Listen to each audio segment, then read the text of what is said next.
Vamos lá, meus irmãos. Continuando aqui nossa gravação do nosso 10º dia de Introdução ao Antigo Testamento 2, a segunda parte. Vamos lá. Então, vamos continuar lendo aqui no nosso livro-texto. Lembrando a todos que hoje a gente está usando tanto o panorama do Antigo Testamento quanto o livro também do nosso querido irmão Wellington, aliás. Então agora a gente vai chegar na sua pergunta, viu, Jill? Você tinha falado para nós, perguntado, né, sobre a vida do profeta Ezequiel. Será que ele regressou? Será que não? Né? Então a gente vai ver. Vamos lá. Leia para nós, pastor Johnny. A parte B, nós estamos falando aqui sobre a autoria... Só não carregou aqui, tá? Ah, não carregou, desculpa. Carregou não. Esqueci de compartilhar. Joia. Aqui, pronto. Parte B. B. Foi exilado com Joaquim em 597, quando Nabucodonosor levou para a Babilônia o que havia de melhor na terra. Opa, dá uma pausa aqui. Okay. Olha que interessante. Lembrando que aqui o início do cativeiro se dá em 605. E agora, como eles já estão dominando sobre o Reino do Sul, começa várias coisas e várias, eu diria, várias expressões de domínios. Ora leva-se refugiados, ora leva-se riquezas, ora leva-se aquilo que fosse útil à Babilônia ou que de repente fosse uma ameaça. Porque se vocês forem lembrar do livro de Reis, Nabucodonosor, quando ele via que um rei era uma ameaça para ele, ele trocava, colocava outra pessoa. Se aquela pessoa também continuava sendo uma ameaça, ele eliminava. Ele tentava expressar ali o seu domínio de uma forma ou de outra, né? Então Ezequiel, pelo que sabemos, ele vai em 597. Né? Continua para a gente. Ok. Na Babilônia, viveu em sua própria casa numa colônia judia chamada Tel Abib, junto ao rio Quebar, canal do Eufrates. Evidentemente, perto de Nippur. Aí não precisa ler essas citações, né? Essa daí é onde está essa informação. Se vocês quiserem saber mais sobre isso, se encontra aqui nessa referência. E agora pode ler o C. Olha que interessante essa citação. Joia. Ezequiel era casado, mas a sua esposa faleceu em 10 de janeiro de 588, dia em que começou o cerco de Jerusalém. Então, olha que interessante. Eles vão para lá em 597, 10 anos depois, sua esposa parte. Né? E agora o esboço é muito interessante, tanto esse esboço quanto outros esboços de outros livros, do Panorama, por exemplo, também. Eu não vou detalhar muito tempo sobre isso. Vamos agora dar continuação aqui. Leia o D para nós. D. Usando seu próprio lar como um lugar de encontro, ministrou aos anciãos que se juntavam para receber o seu conselho, talvez inaugurando um sistema de sinagoga. Seu ministério continuou por pelo menos 23 anos, até 570, a última data registrada em suas profecias. Aqui, Gil. Aqui responde, Gil, a tua pergunta. Ele voltou do cativeiro? Possivelmente não. Possivelmente ele dedicou esses... Vamos pegar aqui, ó. Ele vai para lá, 97. De 97 até 70, ele dedicou esses 27 anos, né? 27 anos ele dedicou servindo ao seu povo lá nessa região, próximo ao rio Eufrates, dedicando que a sua casa a um momento de ensino e um momento de aprendizado. Quem sabe, como diz aqui, inaugurando o projeto sinagoga. São deduções, irmãos. Uma coisa é fato. A sinagoga nasce aonde? Nasce na Babilônia. Porque não tem Lembra templo, Paulo. irmãos. Hã? Lembra o final de Paulo, né? Paulo velho ensinando lá em Roma. Exatamente. Pode ver, irmãos, que tudo começa em casa. Tudo começa na família. É interessante que no livro do Ellis, pastor, Hum. faz uma citação que provavelmente o Daniel tenha feito esse arranjo para ele morar nesse lugar mais tranquilo. Isso. É isso aí, Dio. Possivelmente, exatamente. A gente vai chegar lá quando a gente for ver agora. Olha que coisa fantástica quando a gente começa a mergulhar nesses. Percebam, irmãos, aquilo que eu falo para vocês. A teologia ortodoxa vai nos levar a refletir naquilo que de fato vai agregar uma informação, uma intelectualidade que não vai não vai ser um contrariamento à Bíblia Sagrada. A gente não vai ficar aqui, por exemplo, questionando se o livro de Ezequiel foi escrito por ele. Não, porque não foi ele, foi em outro tempo. Tem vezes que as pessoas, principalmente os liberais, eles gastam uma energia tão grande em assuntos periféricos que eles não desfrutam de uma coisa como essa, como você acabou de dizer, Gil. Possivelmente foi Daniel quem vai ajudar nessa deportação, que vai ajudar nesse conglomerado, que vai facilitar o seu povo. É claro, perceba, Daniel não vai poder fazer muita coisa. Daniel vai fazer muita coisa no sentido assim, até onde eu posso ir. Mas aqueles homens também consagrados, o que eu posso fazer pelos meus? E que juntos, o que juntos nós podemos fazer buscando a Deus? E aí onde entra esse projeto, nasce esse projeto. Pode ver, irmãos, a beleza da igreja do lar, o culto familiar, pequeno grupo, célula, koinonia. Hã? Eles viviam em comunidade na Babilônia. Tiveram que viver em comunidade, até porque senão é uma questão de sobrevivência. Não era escravo, né? Eles estavam debaixo de um sistema escravocrata, mas eles tinham a liberdade, né? Não vivia como escravo. Eles não precisavam necessariamente perder a sua identidade, porque uma das coisas singulares no cativeiro babilônico é que eles não alteravam a identidade do povo. No cativeiro assírio, eles alteravam a identidade do povo. Podem ver que no cativeiro assírio, eles arrancavam o povo de um lugar, levava para outro lugar e ficava trocando. Nessa mistura, acabava se perdendo em poucas décadas a sua identidade. O que fazia também no Brasil, na época da escravidão, eles faziam isso. Tirava negro de um país e não colocava junto, entendeu? Em outro país. Ele colocava, por exemplo, de uma etnia, ele não colocava junto, separava. Olha, eu não sabia dessa informação, gente. Então, né? É uma maneira de você anular sim, o que é a história, a força daquele deles. povo. É a mesma língua, né? E aqui, então, olha lá, vamos voltar aqui, continuando aqui um pouco a nossa leitura. Vou dar uma corrida, irmãos, que eu quero ainda falar de Daniel. O que eu achei fantástico nas datações é isso daqui, ó. O cenário histórico, olha só. Eu achei maravilhoso esses apontamentos. Eu achei fantástico. Olha como Ezequiel, ele foi criterioso. Pode ler para nós.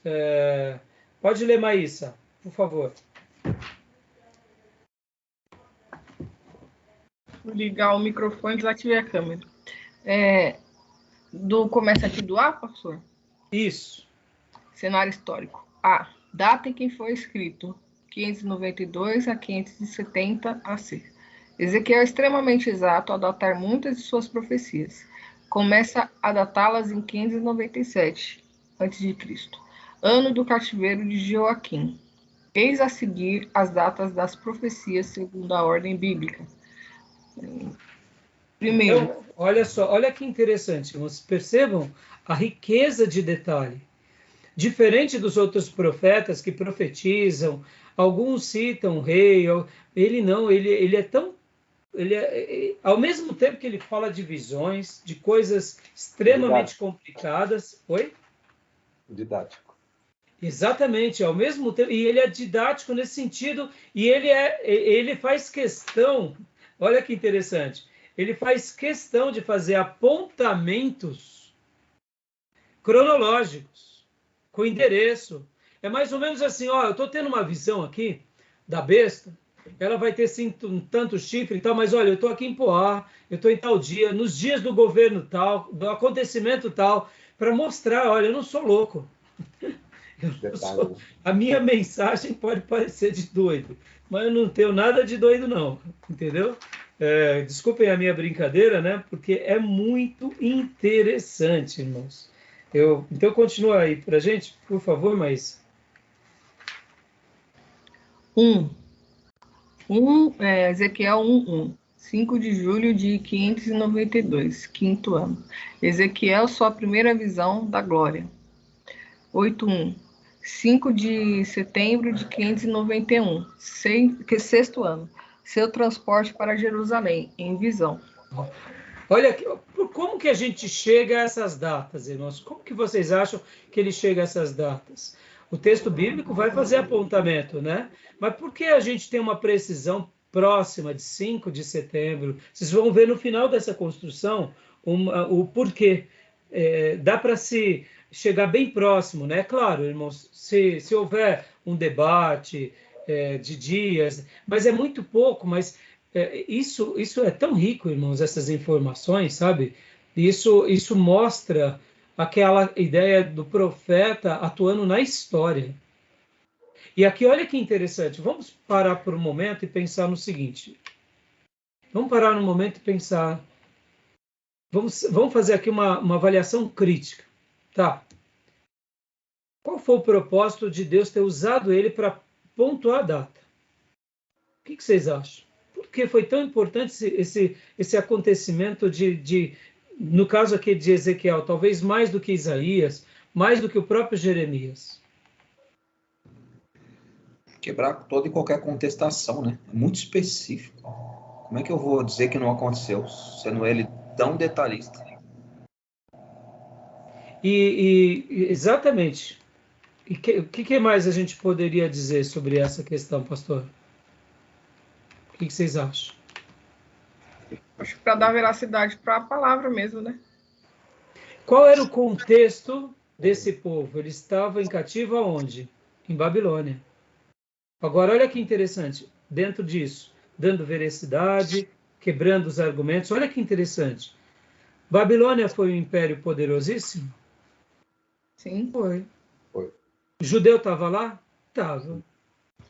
Hoje, quando a gente fala da história mundial, Nabucodonosor, o Império Babilônia, a glória de Babilônia, os jardins suspensos de Babilônia, é uma das maravilhas do mundo até hoje. Isso é datado, isso é documentado historicamente? Sim. Perceba, será que foi coincidência esse profeta ter profetizado lá nas margens do rio Quibar e falado sobre isso, datado o cativeiro, quando ele foi, o que ele fez, quando ele recebeu, quando ele foi transportado, que dá. Vocês entendem como Deus é sábio para desconstruir qualquer prerrogativa humana, dizendo que ele não é o Senhor da história, de que ele não conduz o seu povo, mesmo que seja para ferir o povo, para depois sará-lo. Ou seja, irmãos, isso é muito forte. A destruição do templo foi um fator histórico. A ida para a Babilônia é um fator histórico. A preservação em Babilônia é um fator histórico. E agora, na história, Deus revela uma profecia para um sacerdote, que é profeta, e data a história para quê? Para mostrar que ele é o Senhor da história. Que ele continua cuidando do seu povo, que ele continua ensinando o seu povo, que ele continua marcando a história de quem ele deseja, como ele deseja. É fantástico isso, irmãos. Fantástico. Vocês entendem que, em cima disso, nosso coração fica repleto de alegria, porque isso só demonstra que ele é Senhor da história. O Senhor pega o seu povo, traslada o seu povo, ensina o seu povo, faz como disse Jeremias, pega o vaso, quebra, amassa e faz de novo. Porque ele é o Senhor, ele é o oleiro. Então é isso aí. É tudo isso e muito mais, né? Então, continua lendo para nós, Maísa, por gentileza. Ainda não apareceu, pastor. Apareceu agora? Uhum. Eu parei no Sexto. né? Sexto ano aqui. Agora, 10 de agosto. 21. 10 de agosto de 590, sétimo ano. Instrução dada aos anciãos. 24.1. 10 de janeiro de 588, nono ano. Dia do princípio do cerco de Jerusalém. 26.1. 1º de abril de 586, 11º ano. A profecia da devastação de Tiro. 29.1. 12 de janeiro de 587, 10º ano. A profecia contra Faraó. 29.17. 1º de abril de 570, 27º ano. A sexta profecia contra Faraó. Dá uma pausa aqui. Olha que interessante. Aqui o autor ele está colocando os anos, não de ordem como ordem crescente como anos. Ele está seguindo os textos, como ele montou o livro. Porque, por exemplo, essa 27º ano poderia ser aqui o último capítulo, né? Por exemplo, porque esse daqui é o último ano dele. Porque lembra que ele profetiza até a data de 570? 23 anos de ministério, possivelmente ele teve. Então, possivelmente aqui, ó, 570 foi quando ele fez a última profecia. É que no livro está no capítulo 29, né? Mas é a profecia contra Faraó. A primeira profecia contra Faraó foi no 10º ano, mas a última profecia contra Faraó foi no 27º ano. Estão entendendo, irmãos? Pode ver que ele coloca na ordem as profecias contra o Egito, uma após a outra. Mas não significa que ele recebeu essa profecia, uma foi no 10º ano e outra foi no 27º ano. É que na hora de ele estruturar o livro, ele colocou uma do lado da outra. Agora, olha que interessante, irmãos. Ele também profetiza contra outras nações, Tiro e contra o Egito. Interessante, né? O Egito também era também uma grande força. A Babilônia teve muito trabalho contra o Egito.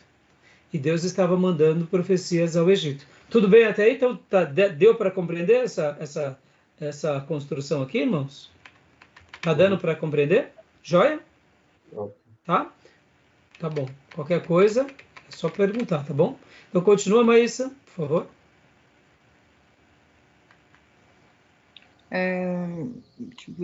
30:20.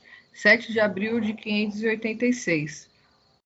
11º ano. A segunda profecia contra Faraó. 31:1. 1º de junho de 586. 11º ano. A terceira profecia contra Faraó. 32:1. 1º de março de 585. 12º ano.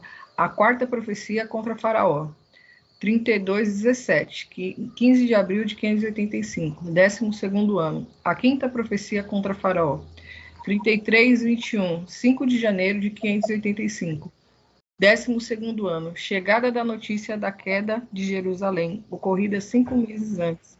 Opa, esse ponto aqui é super interessante. Vamos ler essa porção, 33:21. Vamos ler lá.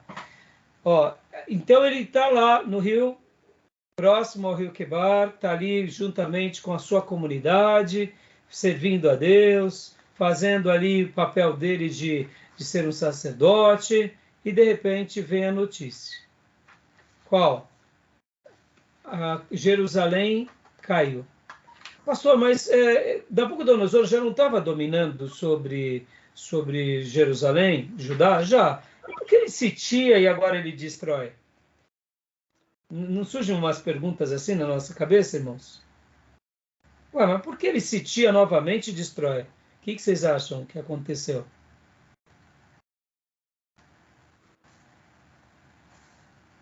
Hã? Vamos lá. Um de cada vez, sem discussão. É porque, na verdade, na primeira ida dele, ele não destruiu por completo, né, a cidade. E aí, nas outras vezes que ele retornou, ele deu toque final, vamos dizer assim. Mas então, para que sitiar novamente se ele já está dominando? Porque tinha um povo lá, né, que ficou lá e ainda eram resistentes a ele. Aí, essa é a palavra. A resistência. É a última defesa. Você vai deixar vir um imperador lá de uma terra distante. Você está aqui na sua história, ainda você tem o seu templo. Você se agarra ali ao templo, você vai lá orar, jejua. O que você vai fazer? Você vai lutar contra os babilônios. Mas aí o profeta Jeremias tinha dito, não tinha? E aí, dá para a gente resistir o profeta? Creia no Senhor. Bom, antes de ler esse texto, pastor Johnny, abra para mim em 2 Crônicas 20:20. 2 Crônicas 20:20. Antes de ler esse texto. Olha, essa porção é muito linda. Pode ler, pastor? Pode ler. Perfeito. De madrugada, partiram para o deserto de Tecoa. Quando estavam saindo, Josafá lhe disse: Escutem-me, Judá, e povo de Jerusalém. Tenham fé no Senhor, o seu Deus, e vocês serão sustentados. Tenham fé nos profetas do Senhor e terão a vitória. Oh, meu Deus, que texto maravilhoso, né? Tenham fé no Senhor e vocês vão ser sustentados. Tenham fé nos profetas e vocês terão a vitória. O profeta Jeremias tinha dito: não resistam.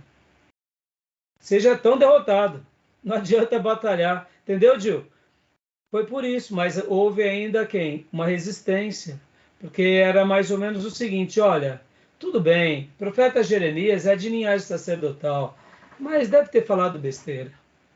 Ele disse que vinha o cerco da Babilônia, e veio, aconteceu. Mas agora eu acho que ele errou. Na segunda parte que a gente vai ser destruído, não é possível, não é possível.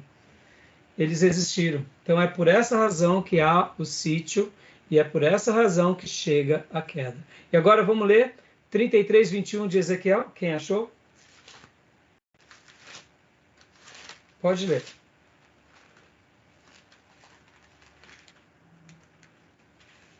E aconteceu que no ano no 10º mês, aos 5 do mês do nosso cativeiro, veio a mim um que tinha escapado de Jerusalém, dizendo: ferida está a cidade.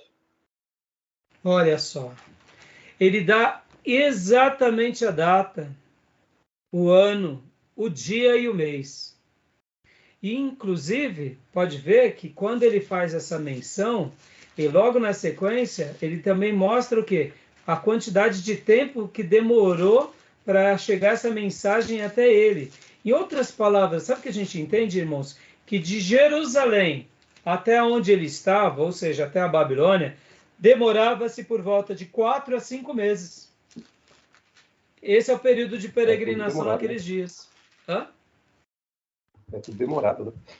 Demorado, mas é longe, né, Júnior? É bem longe, né? Se a gente for ver, é um período a pé ou a cavalo, depende muito também do clima, depende muito das investidas dos inimigos, da quantidade de pessoas que você está ali do seu lado.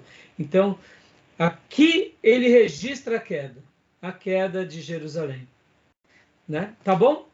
E ele estava põe informando até... alguém lá, né? Oi? Ele estava informando o quê? Os cativos que estavam na Babilônia, né? Exatamente, inclusive ele, pode ver. Leia de novo, por favor, Júnior.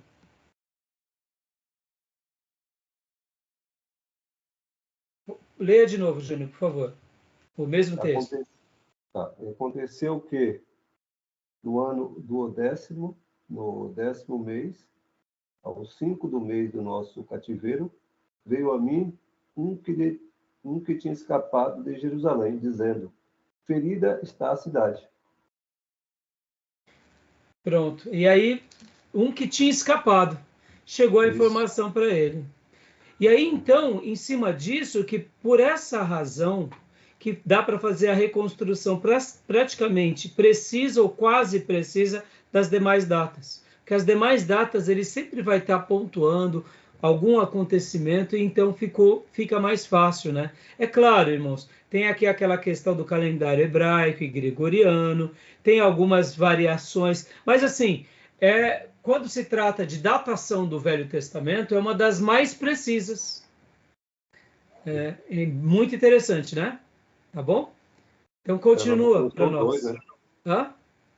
Nabucodonosor. Júnior, falhou a ligação. Nabucodonosor 2, né? Era o 2. Está dizendo o rei, né? Exato. Sim. Continuando aqui, Maísa, leia para nós. 41, 10 de abril de 572, 25º ano, recebida a visão do novo templo. Opa, uma mensagem de esperança. Pode ver aqui, é o 25º ano, mas é no 27º ano que ele tem a última profecia, que ele recebe a profecia contra o Egito. Então, possivelmente aqui perto ele morre, ou pelo menos encerra-se as visões do profeta. Interessante, né, irmãos? Tá bom? Tudo bem até aí? Alguma dúvida? Tranquilo? Algum apontamento? Alguma questão? Júnior, sua câmera está muito... Se abaixa um pouquinho. Isso. Estava mostrando só os heróis da resistência. Ok. O senhor acredita que a arca pode ter sido levado para lá, para a Babilônia? Então, eu não sei te dizer. Diego. Será que o Jeremias colocou ela em algum lugar bem escondidinho mesmo? Então, Diego, eu não sei te dizer. Sobre isso daí eu não estudei. Nenhum, né? Eu não estudei, já ouvi alguns comentários, mas eu nunca estudei a fundo sobre isso. Mas eu acredito que esteja lá, pastor. Então... Quando fala que Nabucodonosor levou os utensílios do templo tudo para lá, eu acredito que ele não deixaria algo tão precioso como a arca para trás. Então, pode ser que sim, pode ser que os coatitas levaram, depois os mesmos coatistas trouxeram de volta, no caso, né? Pode ser. Então, assim, é uma boa... Olha, é um bom assunto para a gente estudar. Mas Ciro, na hora que eles retornam, eles devolvem todas as coisas, né? Então, por isso... Segundo fala. Né? Pode ser que... vão ter alguns questionamentos falando sobre essa questão que ela está na Etiópia, e aí, porque depois que tem a destruição do templo, é levada pelos judeus etiópios para a Etiópia. Tem muitas coisas sobre essa questão da arca. Uma coisa a gente sabe, irmãos, a arca, como tudo, né, em Deus, podem ver que o profeta Samuel já dizia, né? Que o grande prazer do Senhor é que nós o obedeçamos. Ele não tem prazer em sacrifício. A arca, ela realmente foi um utensílio especial para mostrar a glória dele. Agora, olha que interessante. Ele, com esse castigo e sentença que eles dão ao povo de Israel, ele fica muito claro de que o templo, a arca, é só uma representação de Deus entre nós. Exatamente. O mais importante é a obediência, né? Porque muitas vezes a gente acaba santificando objetos e esquece de obedecer. Essa é a grande lição que Deus deu para o povo aqui, levando-os para o cativeiro babilônico. Porque para eles, irmãos, pensem, mais um detalhe, olha como é legal essa informação. Vamos pegar aqui nosso gráfico de novo. A gente tem que lembrar que quando vem aqui os reis de Israel, vamos pegar aqui o nosso mapa em cima, né? A monarquia, ano 1000, Davi, ano 1000, literalmente. O templo é reerguido com Salomão por volta do ano 950. Vamos pôr aqui uma data provável, tá? Por volta disso, 950. Agora, olha só. A queda foi em 586. Então, a gente pega aqui praticamente 400 anos, quase 400 anos, de história do templo. Então, se a gente pensa assim, dos altos e baixos que Israel, tribo do norte e tribo do sul passam, são 400 anos de história, irmãos. É muita coisa.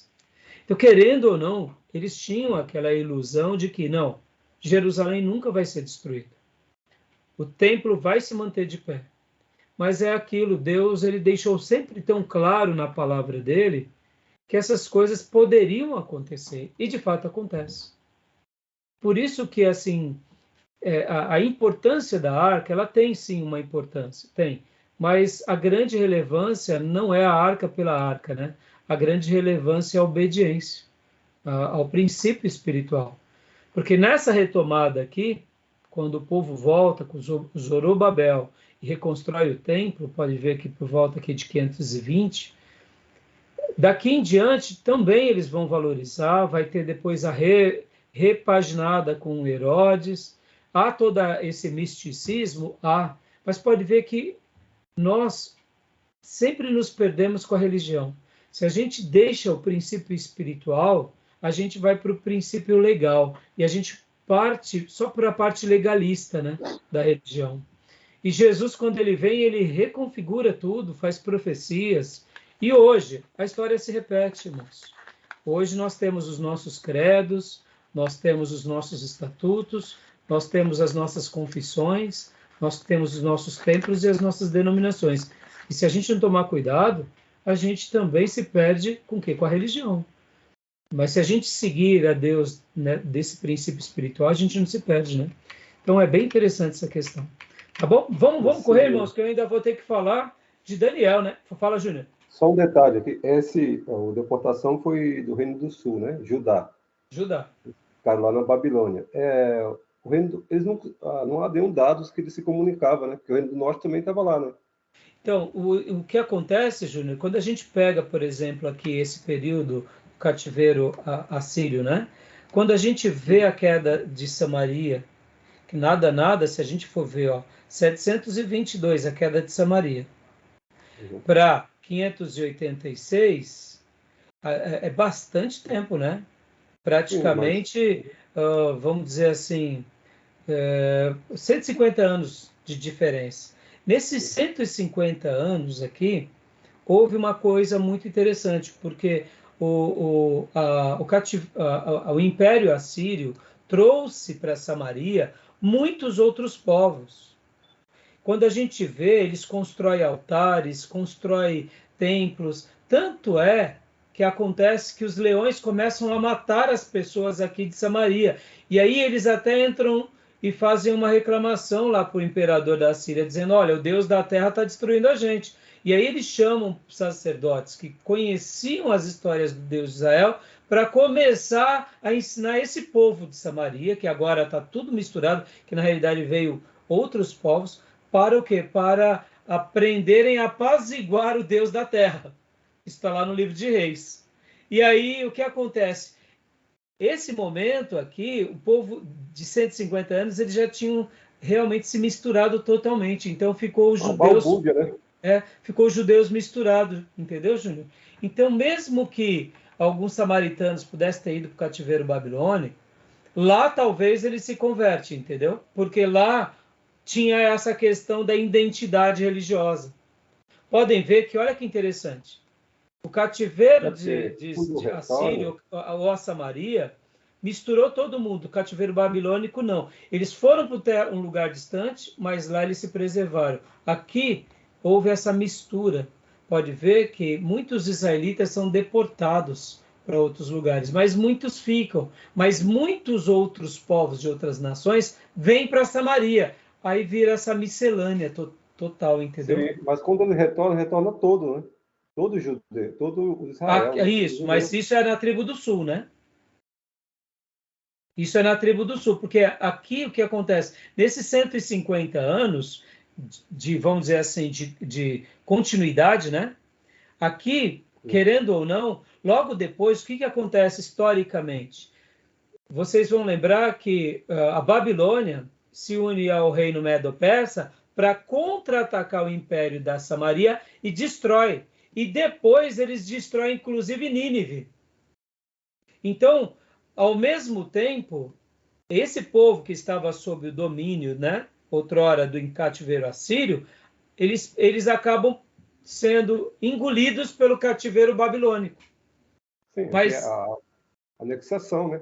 Houve anexação, exato. Houve essa anexação do domínio, só que um pouco antes do domínio, antes da expansão babilônica, houve o quê?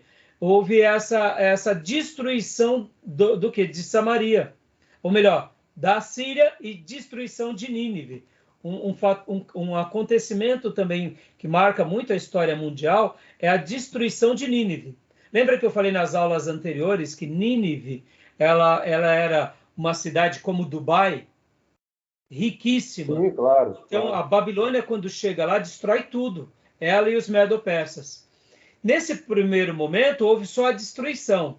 Depois de alguns anos ou décadas, a Babilônia vai se expandindo e ela se torna um império, Sim. e aí onde ela domina sobre tudo.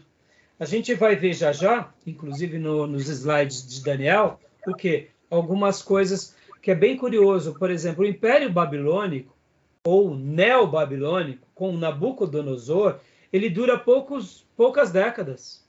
Ele é riquíssimo, poderosíssimo, mas é curto.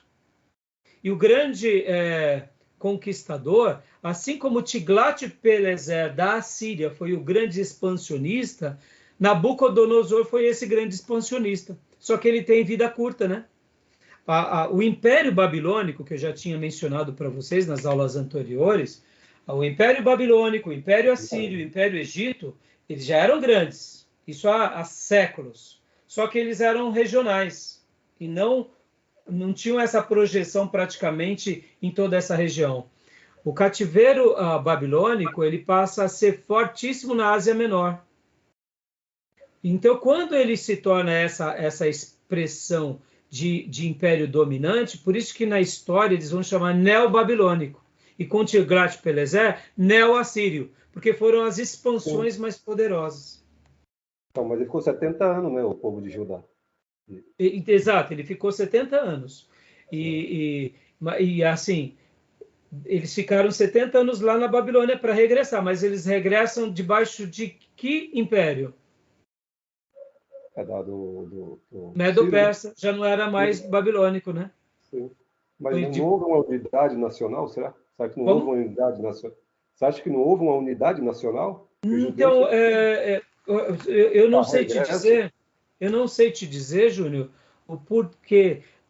Lendo Daniel, dá a ideia de que o sucessor de Nabucodonosor, né, Beltesazar, que era o seu filho, ele queria muito só fazer festa, ele não cuidou da segurança, né?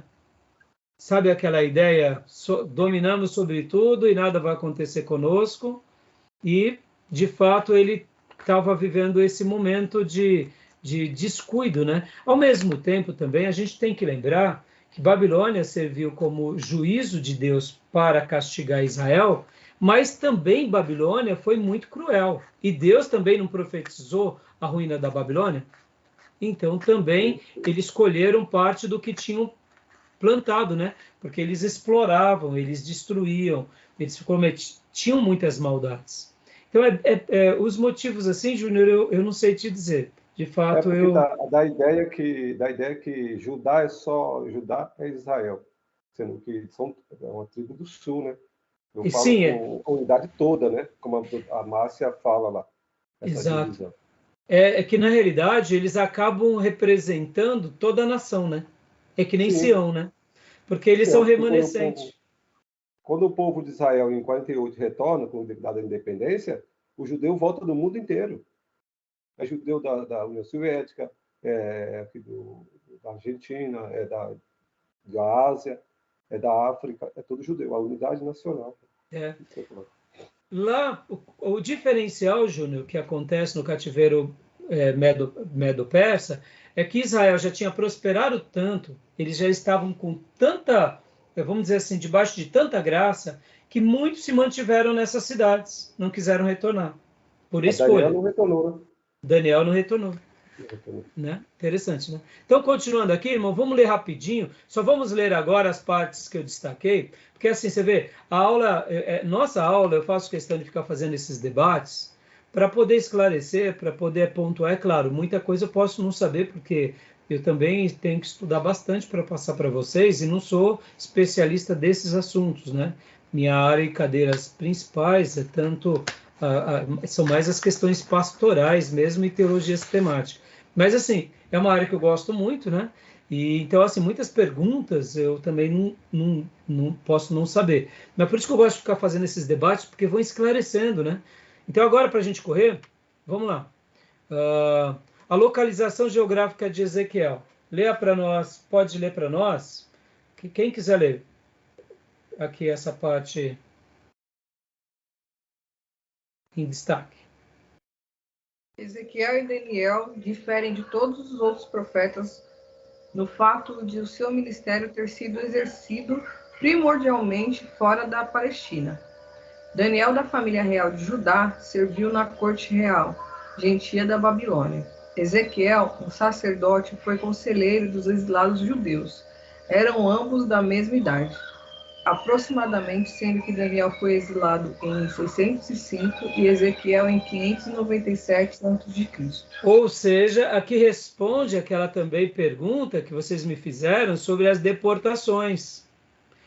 Daniel vai em 605, Ezequiel vai em 597. Agora eu pergunto para vocês, você acha que você vai para outro lugar a troco do quê? Que você quer? Ou porque você está sendo ali meio coagido?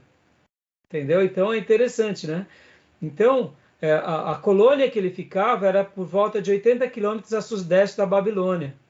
80 quilômetros, vocês têm noção de espaço? Pastor Johnny é bom para isso, que ele trabalha viajando, né, pastor? É daqui da nossa região, Alto Tietê, até onde, pastor? 80 km, dá daqui... de Suzano, eu passo um pouco ali do Morumbi. Zona Sul de São Paulo, bem no extremo de Zona Sul. Ou se você vai para o litoral... Pronto, perfeito. Né? Você chega na praia ali por volta de Boracéia, né? Isso aí. Né? Então, quer dizer, quando a gente pensa, é perto, mas a pé, a cavalo não é tão perto. Mas, ao mesmo tempo, é muito longe de Israel, ou de Judá. Então, é uma situação, né? Joia, vamos continuar, então, a localização geográfica, né? Tem várias... leia para nós, irmã, aqui, a instalação da colônia. Aqui em cima, irmã Maísa. A instalação da colônia naquele local pode ter sido arranjada por Daniel, que governava com Nabucodonosor, a província da Babilônia desde 603 a.C. Aí, esse ponto é muito legal. Então, Deus já começa a trabalhar na vida dos judeus lá na Babilônia, nesses anos. Quando ele vai em 597, com certeza havia já uma certa influência de Daniel com relação ao seu povo, porque agora ele já estava aqui no momento sendo assistido por Deus. Isso é muito interessante, irmãos. Olha que interessante, irmãos. Vamos estar imaginando esses acontecimentos em sintonia, né? Por exemplo, olha só, vamos recapitular aqui de novo. Olha como é legal, irmãos, a gente ir pausadamente. Jeremias ainda possivelmente estava profetizando também. Jeremias estava ainda sendo um grande profeta. Daniel já estava sendo milagrosamente alvo da profecia de Jeremias. Ezequiel estava agora também sendo alvo da profecia de Jeremias e do cuidado de Daniel. Olha que coisa fantástica, meus irmãos. Por que eu estou destacando esses três personagens? Deus levantando três grandes luzeiros e faróis para cuidar do seu povo. Posso ouvir glória a Deus? Isso é fantástico. Pelo amor de Deus. Ô, irmãos, imagina, o mundo está em ebulição. Deus levanta um Billy Graham nos Estados Unidos, levanta um Russell Shedd aqui no Brasil, um Ernesto Nini, está entendendo? Deus levantando os seus vasos para cuidar do seu povo. Não parece muito a história mundial? Deus levanta um Lutero, depois levanta um Calvino, Deus levanta um George Whitefield, Deus levanta um John Wesley, Deus levanta um Spurgeon, Deus levanta um Jonathan Edwards. Olha como Deus sempre vai, o Espírito de Deus, ele vai atuando na terra. Qual que deve ser a nossa oração, meus irmãos? Senhor, faz de novo, continua fazendo essa obra, porque olha, vamos pensar aqui como povo. Deus levantou Jeremias, está acontecendo.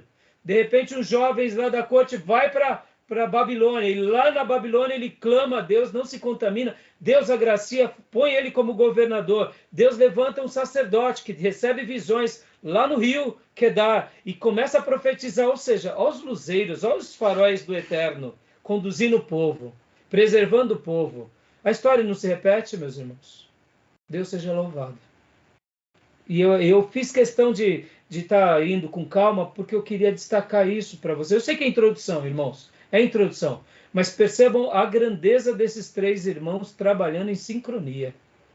E possivelmente, nessa deportação de Ezequiel, Daniel estava trabalhando. Glória a Deus. Isso é maravilhoso. Maravilhoso.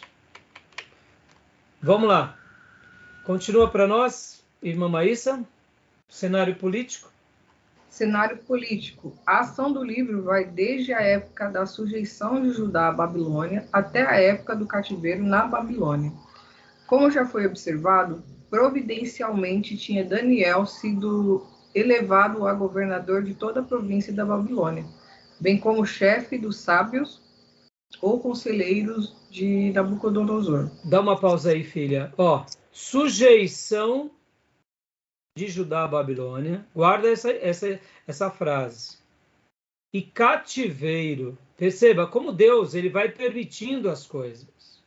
Agora, olha como a frase providencialmente, ou seja, olha o cuidado providencial do Pai. Para quê? Para que ele se torne aquele governador. Qual é o propósito? Porque ele era bonitinho, de olhos azuis, cabelo loirinho? Não. Quando Deus exalta alguém, Deus dá graça a alguém para que ele continue cuidando daqueles que não foram tão assistidos. Se Deus prospera alguns, é para que esses alguns que foram prosperados sejam um amparo para aqueles que não estão na prosperidade.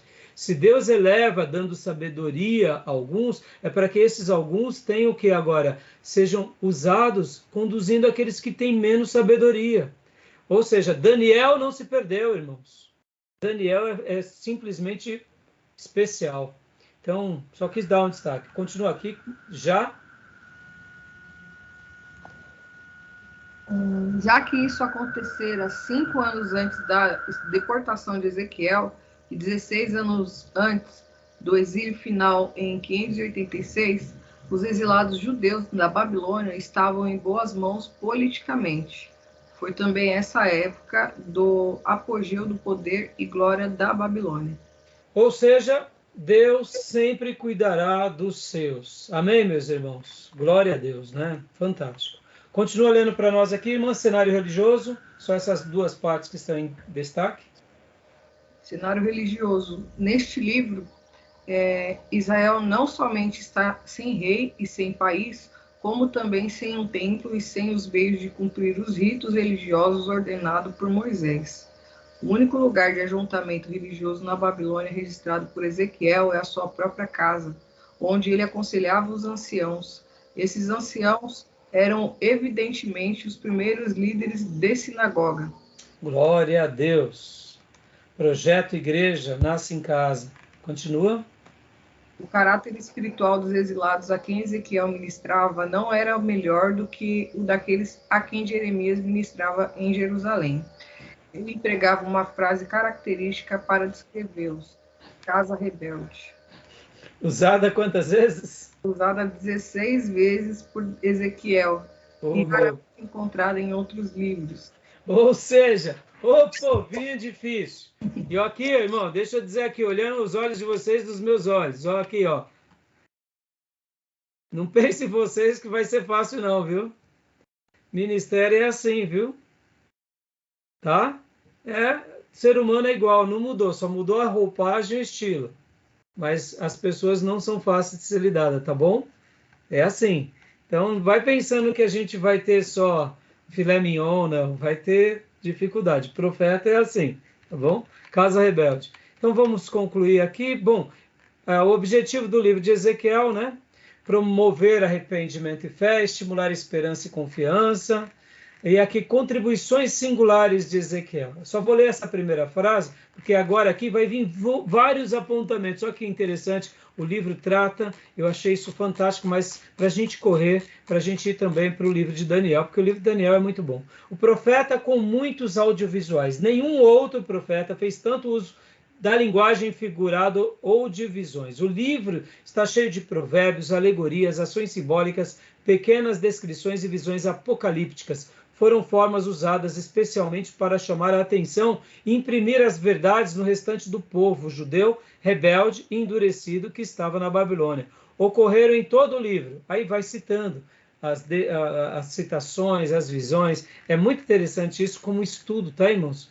E aqui é muito legal porque, percebam, olha a criatividade dele e olha como Deus o usa. Quero apenas destacar aqui aquele clássico episódio que é dos ossos secos. Onde está? Onde está? Capítulo... Onde era mesmo? 37. 37, isso aqui, ó. Essa é uma passagem muito conhecida, né? E que é maravilhosa, né? Então, tá aqui, tá? Só para destacar. Essas representações pictóricas anunciam e explicam os julgamentos do Senhor sobre Israel. Ó, pode ver que é Israel como nação, né, Júnior? Não é só Judá, é Israel. E as nações também, através da Babilônia. E a futura restauração de Israel, quando os destruidores forem aniquilados. As figuras não são misteriosas, mas estão explicadas nos contextos. João tomou muitas delas emprestadas ao escrever o Apocalipse. A gente vai ver uma correspondência quando João escreve o Apocalipse. Então, tudo bem até aí, meus irmãos? Aqui Israel, irmãos, já muda um pouco, como há pouco o Júnior tinha até mencionado. Porque até lá um pouco antes, nos dias de Elias, depois nos dias de Isaías, havia profecia contra Judá, profecia contra Israel, tribo do norte, tribo do sul. Mas depois do cativeiro da tribo do norte, foi praticamente como se os olhos de Deus ficassem apenas com Judá. Não que Deus desprezou, mas ali já passou por todo o processo, né? Ou seja, houve toda uma situação mais difícil. Pastor, alguém que morava em Samaria não poderia se converter ao Deus de Israel? Sim, era simples, era só ele deixar todas as práticas de toda a mistura que eles já viviam, né? Então, e eles praticavam a fé segundo o povo de Judá. Mas agora no cativeiro, então, as expressões de Israel está mais voltado à nação mesmo, tá bom? Tudo bem? E aqui, né, dando alguns outros destaques, né, essa questão do afastamento da glória do Senhor, para que sabais que o Senhor é Deus. Aqui vai ser mais ou menos aquela questão das discussões das profecias, né, e das importâncias dos temas, né, idolatria de Israel no Egito, Ezequiel como filho do homem. Não teremos tempo de mencionar, mas ele cita muitas vezes, 93 vezes essa expressão filho do homem. Jesus vai usar também, aqui, ó, e usando mais de 80 vezes referindo-se a Jesus. Então, essa importância muito grande, né? Restabelecimento de Israel e conflito de Gog e Magog. Irmão, se eu for entrar no assunto de Gog e Magog, é que a gente não acaba mais o curso, né? Isso daí é um assunto mais para escatologia. O templo restaurado e a visão de Ezequiel. Tá bom, meus irmãos? E assim o livro ele chega ao final, né? O sistema sacrificial reinstalado. Ele profetiza sobre esse retorno, né? Que vai voltar até agora. Pensem vocês, né? Quando ele tem a informação de que o templo foi destruído, e aí ele profetiza para o povo, é muito duro isso para o povo que está vivendo ali, debaixo do castigo, que Jeremias tinha dito, agora eles sabem, mas vem uma palavra de esperança. O templo vai ser restaurado, né? E a cristologia em Ezequiel. Ezequiel não é um profeta messiânico, mas há cristologia em Ezequiel. Há referências como Messias como pastor, rei, sacerdote, o bom pastor. Ele não é aquele profeta que vai dar um destaque muito grande sobre a questão messiânica, mas há sim questões messiânicas. Tá bom, meus irmãos? Tudo bem até aí? Tranquilo? Ok. Maravilha? Sim. Fechamos então? Alguma dúvida? Eu ia abrir aqui para vocês também na página 497. Deixa eu abrir rapidamente aqui do livro do Panorama, do Rio e do Alto, página 497. Só fazer um apontamento aqui de uma observação. Deixa eu ver que página que eu estou. 491. 485, 497. Deixa eu pôr aqui rapidamente, porque eu não estou conseguindo Ezequiel. Olha só aqui, ele vai fazer... Não, 494, aliás. Olha que interessante aqui. A mesma... Ele trabalha também nessa ideia das datas, né? Ó. Não é aqui. Olha que interessante, irmãos. O esboço que o nosso irmão Rio e Walton comenta, olha que interessante. Profecias contra Jerusalém. É bem categórico os assuntos sobre Jerusalém, né? Aí trabalha, inclusive, aqui Jerusalém como Israel rebelde, dando uma ideia de nação. Pode ver que ele fala das duas irmãs adúlteras, né?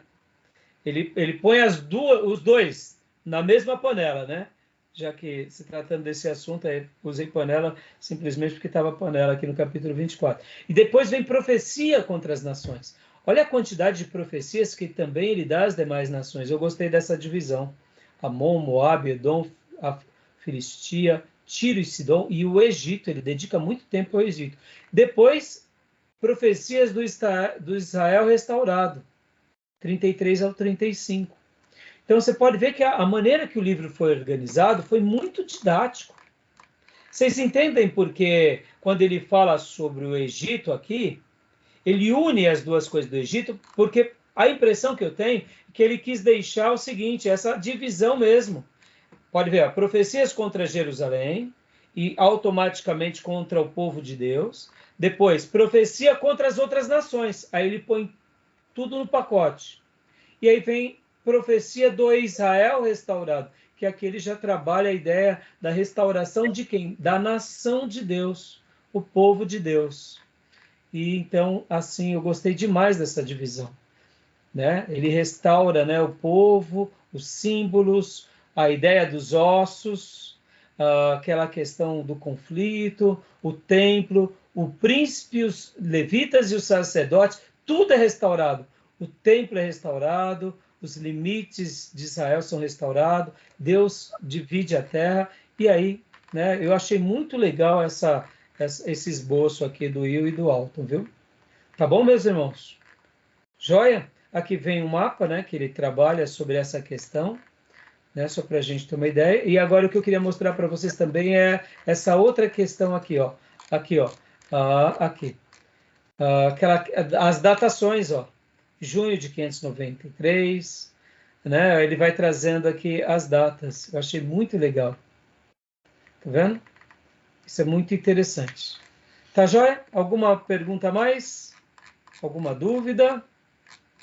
Querem fazer algum comentário? Não? Podemos, então, para Daniel? Vamos para Daniel, então? Fechado? Então vamos. Vamos para Daniel. Vou fechar aqui a nossa gravação e a gente vai agora para Daniel e a gente encerra assim a nossa aula de... Não, peraí, irmãos. Que horas são, meus irmãos? Já é 10h26, né? Vamos deixar para a semana que vem? Porque senão vai ficar, a gente vai parar lá para umas 11 horas, hein? Vamos deixar para a última aula, Daniel e o restante das coisas? Os restantes dos... Fechado? Porque eu estou passando, irmão, estou me empolgando muito, estou acabando muito tarde com vocês, estou judiando de vocês. Para mim é uma delícia, né? Mas eu acho que também acaba ficando muito puxado, tá bom? Vamos parar aqui, então? Okay. Deixamos para quinta-feira Daniel e o restante dos que nós não tratamos. Irmãos, e última coisa, viu? É normal, nessas matérias, a gente não conseguir fazer um apontamento de tudo, viu? Porque é muita informação. É introdução, mas só de nós, eu queria até concluir com essa fala, só de imaginar que Deus levantou 3 grandes faróis para cuidar do seu povo, é fantástico. Sacerdote Jeremias, o jovem nobre Daniel e o sacerdote Ezequiel, cada um no seu lugar, cuidando da menina dos olhos, que é o povo de Deus. Então, só isso dá um temor no nosso coração de dizer, Senhor, faz de novo, continua fazendo a tua história, continua fazendo a tua obra, porque Deus sempre vai fazer isso. Tá bom, meus irmãos? Então vamos parar por aqui. A última aula vai ser Ok. quinta. Eu vou passar para vocês a prova. Vocês vão poder entregar todo o material até o dia 2 de, de maio. E a declaração das leituras, dos trabalhos, dos vídeos que eu pedi para vocês fazerem. E eu quero já concluir, para quem não estava aqui no começo, no dia 2 de maio nós vamos começar a introdução ao Novo Testamento 1, e aí eu vou pedir para vocês comprarem o panorama do Novo Testamento, do Gundry, ou o livro Janelas para o Novo Testamento do pastor Enéas e do John Marks. Esse Janelas é um pouco mais antigo, esse é uma edição mais nova, então eu indico para vocês esse. E vou deixar também aqui o outro pedido, que é o período interbíblico, que eu vou pedir um livro sobre isso. E temos esse livro também, que é o Merece Confiança, o Novo Testamento, do F.F. Bruce, que é muito bom. Existem outros livros, mas eu vou estar trabalhando especificamente nesses 4 livros, Introdução ao Novo Testamento, tá bom? Que eu me lembre, são esses. Eu tenho outros livros, mas a princípio são esses. Então, quinta-feira a gente vai concluir, vamos falar sobre Daniel, e aí eu vou pegar o restante dos profetas menores, mas eu realmente queria ter dado esses destaques a esses profetas, fiz essas aulas, né, pensando que hoje até conseguiríamos. Tá bom, meus irmãos? Combinado? Ok. Fechado? Alguma pergunta, alguma dúvida? Não? Tranquilo? Então, Deus abençoe, meus irmãos. Amém. E querendo Deus, até quinta, na nossa última aula. Deus abençoe. Graça e paz a todos. Boa Amém. noite e graça e paz. Graça e paz a todos os Pai, irmãos. Deus Graças a Amém. Deus. Paz a todos. Amém, irmão. Graça e paz a todos. Fica na paz.